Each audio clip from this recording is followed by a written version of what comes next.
भूमध्य सागर को अपने बाप की जागीर समझने वाले तुर्की को उसी के घर में भारत ने ऐसा सबक सिखाया है कि तुर्की सदियों तक याद रखेगा।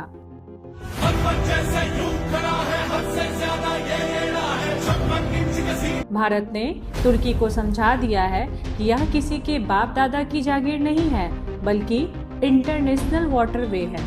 नाटो देश के सदस्य होने का दम भरने वाला तुर्की इस बार अकेला पड़ गया है। भारत के ना झुकने पर तुर्की ने नाटो को फोन लगाया, वही नाटो जो अमेरिका, ब्रिटेन, फ्रांस जैसे दर्जनों शक्तिशाली देश का सैन्य संगठन है। तुर्की ने भारत की शिकायत करते हुए कहा कि भारत भूमध्य सागर में उसकी सीमा के पास सैन्य गतिविधियां कर रहा है।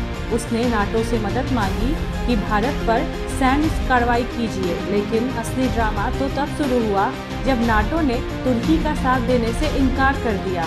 नाटो के सदस्य देशों ने स्थिति का विश्लेषण किया और पाया कि भारत ने कोई गलती नहीं की थी। भारत ने किसी भी देश की सीमा में प्रवेश नहीं किया था, ना ही किसी पर हमला किया था।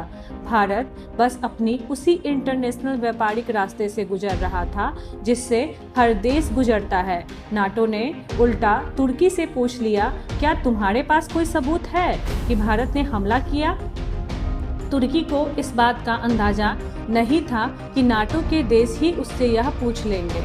नाटो देश के सभी लोगों ने इस बात से अपना अपना पल्ला झाड़ लिया। अमेरिका ने कहा, यह तुर्की और भारत के आपस का मामला है। ब्रिटेन ने उल्टा तुर्की को कहा, अगर हमला हुआ है तो उसका प्रमाण दो। जर्मनी ने कहा, हम तटस्थ रहेंगे, और फ्रांस ने तो साफ कह दिया, तुर्की ने अगर भारत को छेड़ा है तो नतीजा भुगतने को तैयार रहे।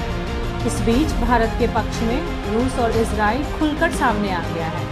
रूस ने चेतावनी दी, अगर तुर्की ने भारत पर हमला किया तो रूस भी अपने युद्ध पोत को भूमध्य सागर में भेजेगा। वहीं इजराइल ने कहा कि अगर कोई भी भारत देश को धमकाएगा तो हम भारत के साथ खड़े होंगे।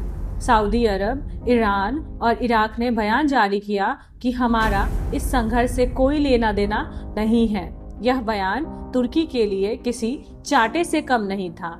कहीं से सहयोग न मिलता देख तुर्की ने अपने 22 युद्धपोतों को भेजकर भारत को डराने की कोशिश की, लेकिन भारत की रणनीति तो कुछ और ही थी। भारत ने सीधे टक्कर नहीं ली, बल्कि उसने तुर्की के सिस्टम को भीतर से हिला दिया। भारत के साइबर वॉरफेयर यूनिट ने तुर्की के ड्रोन सिस्टम और कम्युनिकेशन चैनल को ही जाम कर दिया। अचानक तुर्की के जहाज के रडार काम करना बंद कर गए। भारत ने तुर्की की पूरी electronic warfare first line fast हो चुकी थी। यह भारत का साइलेंस स्ट्राइक था। बिना गोली चलाए दुश्मनों को घुटनों पर लाने वाली रणनीति। तुर्की की सप्लाई चेन भी कट गई। उसके जहाज को ईंधन और संचार सहायता नहीं मिल पा रही थी। वह पूरी तरह भारत की रणनीति में फंस चुका था। भारत ने साबित कर दिया कि वह अब सिर्फ एक रिएक्ट करने वाला देश नहीं, बल्कि एक स्ट्रैटेजिक फोर्स है जो अपने विरोधियों को सोचने पर मजबूर कर देती है। तुर्की ने कूटनीतिक रूप से अपने सबसे बड़ी गलती कर दी। उसने भारत को कमजोर समझा, लेकिन भारत ने उसी के घर भूमध्य सागर में उसकी औकात दिखा दी।